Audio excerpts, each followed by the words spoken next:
There are 3 books in the Bible known as the wisdom literature: Proverbs, Ecclesiastes, and Job. The first, Proverbs, showed us that God is wise and just. Yeah, we learned that God has ordered the world so that it's fair. The righteous are rewarded, the wicked are punished. In other words, you get what you deserve. But then we meet Ecclesiastes, who observes, people don't always get what they deserve. Yeah, he said the world isn't always fair, that life is unpredictable and hard to comprehend, just like smoke. And this makes you wonder, okay, well, is God wise and just? Exactly. And so it's that question that is being explored in the final book of wisdom, Job. All right, let's dive in. So Job begins with a strange story that takes place up in the heavens, which are described something like a heavenly command center. So God is there with these angelic creatures called the sons of God, and they're all there reporting for duty. And God points out this guy Job, his servant, showing how righteous and good he is. And then one of these angelic creatures approaches. He's referred to in Hebrew as the Satan.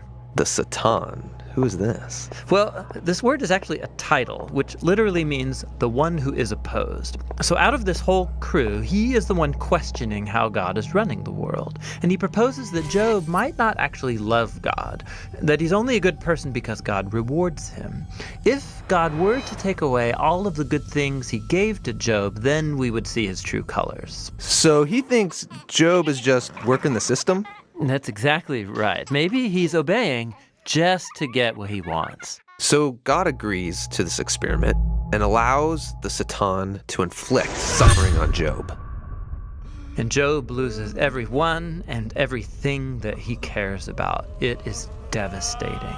And remember, he deserves none of this. God himself said so. The remarkable thing is that in the midst of all this suffering, Job still praises God. At least for chapters 1 and 2. But then in chapter 3, we find out how he's really feeling inside. He unleashes this poem that reveals this devastation. It's a long, elaborate curse on the day that he was born. After this, some of Job's friends come to visit him to offer their help. And all of them are like, Job, you must have done something horribly wrong to deserve this. After all, we know God is just, and we know the world is ordered by God's justice and fairness, so you must be getting what you deserve. And for the next 34 chapters, the friends and Job go back and forth in very dense Hebrew poetry. His friends keep speculating about why God might have sent such suffering, and they even start making up lists of hypothetical sins that Job must have committed. But after each accusation, Job defends his innocence. And Job is innocent. He is. He's also on an emotional roller coaster. At some moments, he's very confident that God is still wise and just. Yeah, in other moments, he's doubting God's goodness. He even comes to accuse God of being reckless, unfair, and corrupt. So by the end of the dialogues, Job demands that God come and explain himself in person, and God does so. He comes in the form of a great storm cloud. Now, God doesn't give Job a direct answer. He doesn't tell Job about the conversation with the Satan. Yeah, he does something very different. He takes Job on a virtual tour of the universe. He shows Job how grand the world is, and he asks him if he's even capable of running it or understanding it, just for a day.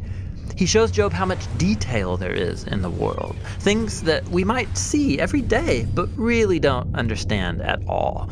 But God does. He knows it all intimately. He pays attention to the beauty and operations of the universe in ways that we haven't even imagined and in places that we will never see.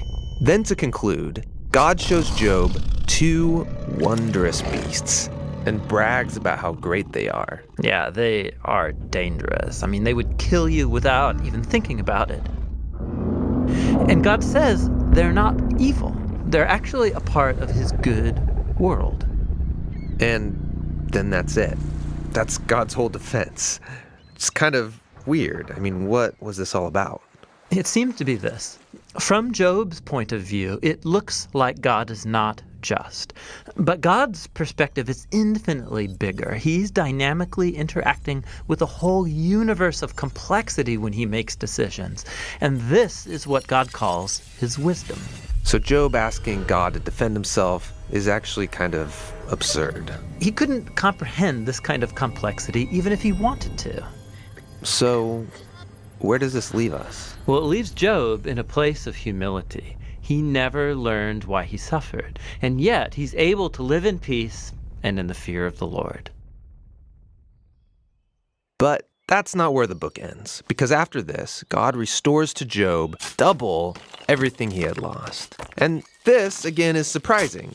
I mean, is this a reward? Is God saying, "Congratulations, Job, you passed this elaborate test"? No, I mean, the whole book just made the point that Job losing everything was not a punishment, and so now getting it back isn't a reward. So why does he get it back? Well, apparently, God, in his wisdom, decided to give Job a gift.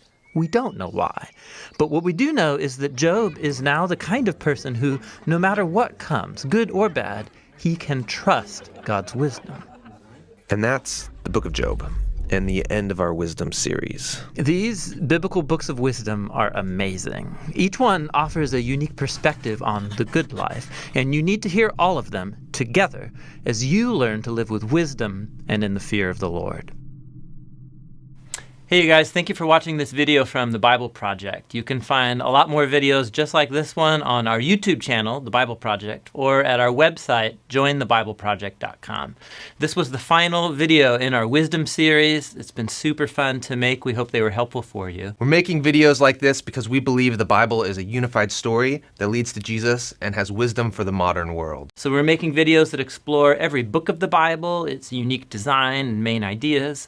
We're also making theme videos that explore key ideas that run through the whole storyline of the scriptures. We have more videos planned, and we can do it because of your support. You can give a one-time gift, or you become a monthly supporter and help us with this entire project. The goal is to make the whole video library available for free to anybody, anywhere. Go to jointhebibleproject.com. You can download a full resolution version of this video, all kinds of other resources. It's there for free for you. Thanks for your support.